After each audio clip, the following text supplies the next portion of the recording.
नमस्कार. आज आपण झटपट अशी डायरेक्टच कुकरमध्ये सगळं साहित्य घालून बनवणार आहोत. लवकरात लवकर रेडी होणारी अशी पावभाजीची रेसिपी, तीही एकदम चविष्ट. चला तर मग जास्त वेळ न घालवता आपण रेसिपीला सुरुवात करूया.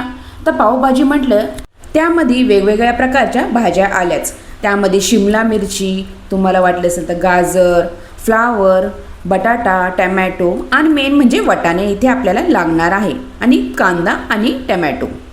चला मग आपण एक मोठा असा कुकर घेऊया. त्यामध्ये आधी आपल्याला कांदा, इथे मी 2 मीडियम साईजचे कांदे बारीक चिरून घेतलेला आहे. तो कांदा आपल्याला इथे चांगला परतून घ्यायचा आहे. छान इथे कांद्यातला कच्चापणा गेला की त्यामध्ये मी थोडीशी अद्रक लसूणची इथे पेस्ट टाकणार आहे. तर 2-3 मिनटं अजून आपण हा कांदा परतून घेऊयात. आता मी या कांद्यामध्ये थोडंसं इथे मीठ टाकणार आहे. मीठ टाकल्यामुळे कांदा हा लवकरात लवकर परतला जातो व कच्चापणा कांद्यातला निघून जातो. मऊसर इथे कांदा परतला जातो. आता कांदा चांगला इथे परतून घेतलेला आहे. आता यामध्ये आपल्याला आपण जे टमॅटो घेतलेले आहेत बारीक चिरलेले, ते टमॅटो यामध्ये टाकायचे आहे. आता इथे तर पावभाजी म्हटलं की इथे टमॅटो भरपूर लागतात. मी इथे 3-4 असे मीडियम साईजचे टमॅटो बारीक चिरून घेतलेले आहे. आता पुन्हा थोडंसं मीठ टाकून टमॅटो मऊ होईल त्यासाठी इथे मीठ टाकायचं आहे. तर परतून घ्यायचं आहे. छान इथे टमॅटो मऊसर झाला. तर 2-3 मिनटं परतल्यानंतर तुम्ही बघू शकता टमॅटो इथे मऊसर इथे झालेला आहे. आता इथे आपल्याला मसाले टाकायचे आहेत. आता मी इथे तिखट जसं हवं आहे तसं तुम्ही इथे लाल तिखट टाकू शकता, थोडीशी हळद. नंतर इथे आपल्याला पावभाजी मसाला टाकायचा आहे. मी इथे एव्हरेस्टचा पावभाजी मसाला घेतलेला आहे. आता ही पावभाजी या मोठ्या कुकरमध्ये 4-5 माणसासाठी भरपूर अशी पावभाजी खाऊन उरते. तर बघा सगळे मसाले आपण पावभाजीचे यामध्ये टाकलेले आहे. आता फक्त आपल्याला यामध्ये आपण ज्या भाज्या घेतलेल्या आहेत ते टाकायचे आहे. इथे मी बीट किसून टाकलेला आहे, जेणेकरून बीट चांगला इथे शिजला जाईल लवकरात लवकर. त्यामुळे मी किसून टाकलेला आहे. जर तुकडे करून टाकले तर बीट लवकर असं मऊसर होत नाही त्यासाठी. आणि बीटामुळे पावभाजीला कलरही छान येतो. आता आपण यामध्ये बाकीच्याही भाज्या टाकूया. तुम्ही आवडत असले तर बाकीचे तुमच्याकडे अजून उपलब्ध असतील त्या भाज्या टाकल्या तरी चालतील. मी इथे 2 टमॅटो, फ्लावर थोडासा, 3 इथे शिमला मिरची आणि 1 गाजर घेतलेला आहे. अशा प्रकारे इथे सगळ्या भाज्या इथे टाकून झालेल्या आहेत. आता राहिला तो मेन म्हणजे वाटाणा. इथे आपल्याला वाटाणे टाकायचे आहेत भरपूर असे. मी थोडा वाटाणा टाकला आहे, थोडासा मी वाटाणा साईडला ठेवलेला आहे. वरतून अख्खे वाटाणे छान लागतात त्यासाठी नंतर पावभाजीमधनं वरतून आपल्याला इथे वाटाणे टाकायचे आहेत. आता यामध्ये थोडंसं पाणी टाकूयात आपण, जेणेकरून आपल्या भाज्या शिजतील. आता कुकरमध्ये करणार आहोत त्यामुळे लवकर इथे भाज्यांचा गाळ होतो. आता इथे आपल्याला कुकरच्या 2-3 चांगल्या इथे शिट्ट्या करून घ्यायच्या आहेत. तर 2-3 शिट्ट्या झाल्यानंतर कुकर गार झाल्यानंतर इथे आपल्याला कुकरचं झाकण काढून बघायचे आहे. बघा मस्त इथे सगळ्या भाज्यांचा गाळ झालेला आहे.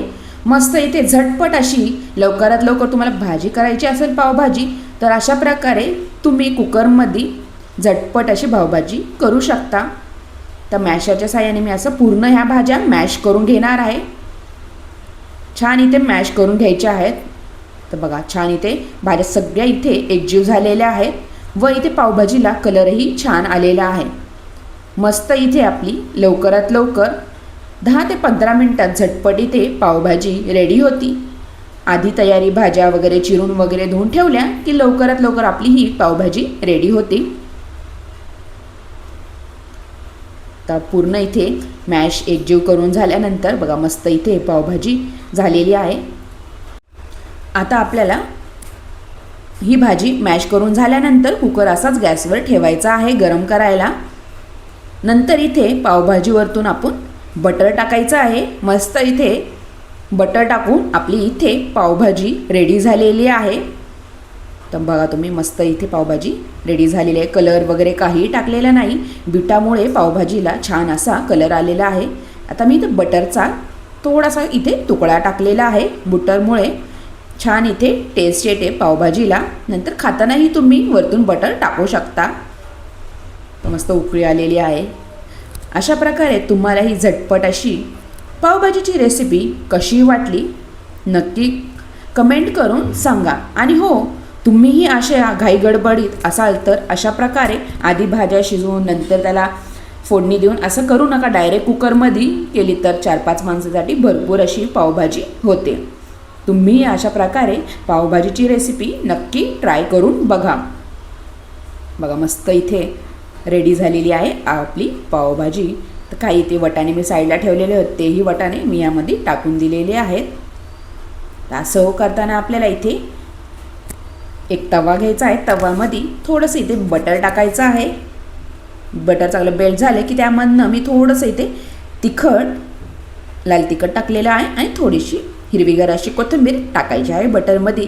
आणि इथे पाव आपल्याला ह्या बटरमध्ये शेकून घ्यायचे आहेत. मस्त इथे गरमागरम असे पाव आपल्याला भाजून गरमागरम पावभाजी तुम्ही अशा प्रकारे खाऊ शकता. तो 2 पाव शेकून घेतलेले आहेत. आता एका प्लेटीमध्ये आता भाजी काढून घेऊयात. तर तुम्हाला दिसतच असेल भाजीचा कलर किती छान आलेला आहे. भरपूर आपण हॉटेलपेक्षा घरी केलेली पावभाजी ही भरपूर खातो आणि घरी केलेलं कधीही चांगलंच असतं. आता कांदा इथं कोथिंबीर बारीक चिरून मी घेतलेला आहे आणि आपण जे पाव शेकलेले आहेत तेही, आणि इथे लिंबाची फोड घ्यायची आहे. अशा प्रकारे आपली ही कुकरमध्ये झटपट होणारी पावभाजी रेडी झालेली आहे. अशा प्रकारे तुम्ही हा व्हिडिओ शेवटपर्यंत बघितल्याबद्दल तुम्हा सगळ्यांचे खूप खूप धन्यवाद. वर तुम्ही थोडेसे बटर टाकलेले आहेत. तर टेस्ट करून बघते, लिंबू पिळून घेणार आहे. मस्त चटपटी तिथे आपली पावभाजी रेडी झालेली आहे. वासही एकदम खमंग सुटलेला आहे. चला तर मग पुन्हा भेटूया अशाच नवीन रेसिपीसोबत. तोपर्यंत तुम्हा सगळ्यांना बाय बाय. मस्त खा आणि स्वस्त राहा. थँक्यू.